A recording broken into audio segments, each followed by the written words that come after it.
Page 17, step 10.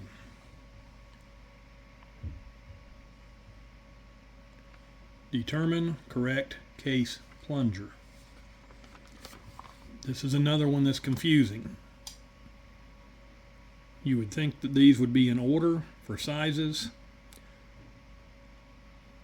Up to 0.395 would be plunger number 3. Then it jumps to, this is from the bottom up, 0.446 to 0.512 is number 2. 0.396, 0.445 is number 1. That is not in order. It's correct information, just not in order, and it'll hang you up. It did me the first time. So we've already looked it up for 40 caliber. I need the number 1 case plunger. Again, back on page 27.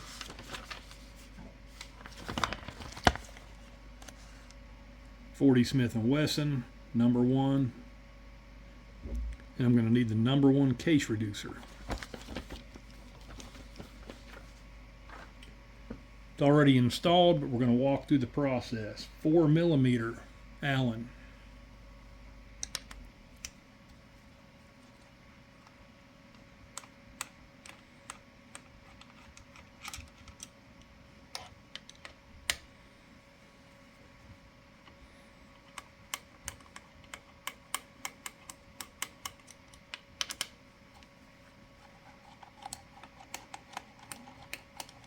Total of 4 screws.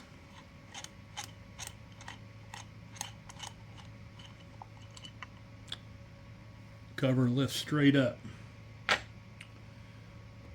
There's case plunger.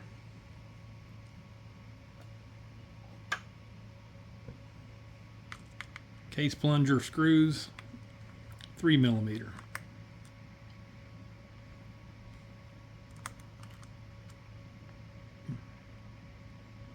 Do not drop these inside. Ask me how I know this from my previous press that I assembled. Got a number 1 printed on it. When you get your new press, first time you install your case plunger, make sure there's no ridges right here at the bottom or anything that's going to make that case catch.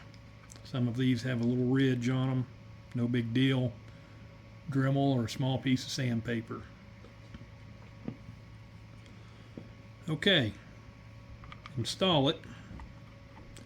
Same basics.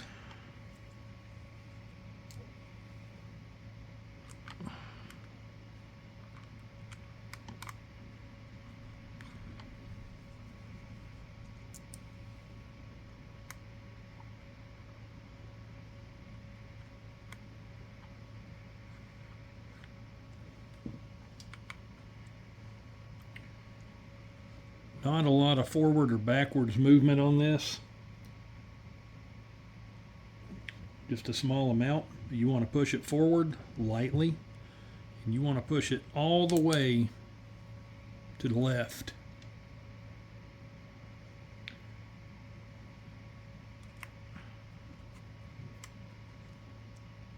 Tighten it down snug, but again, as I keep saying, plastic.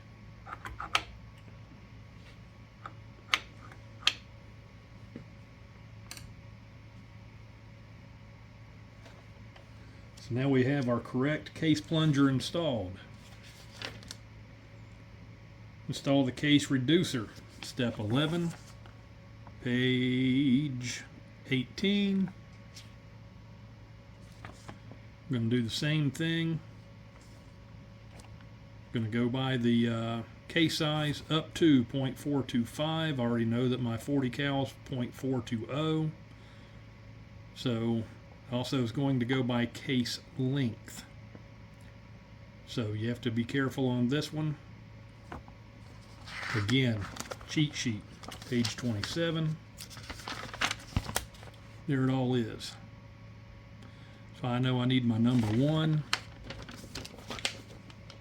which is already again installed.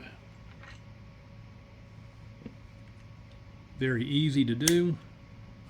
Simply snaps in. They're numbered.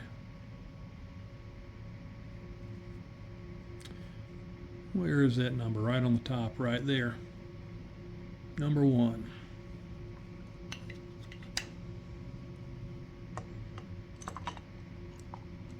And simply reinstall the cover.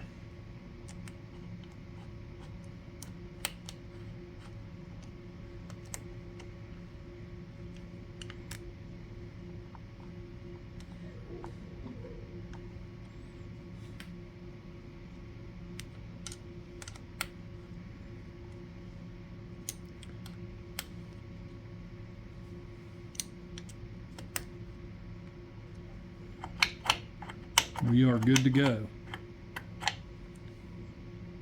We have our correct plunger and case reducer installed for .40 caliber.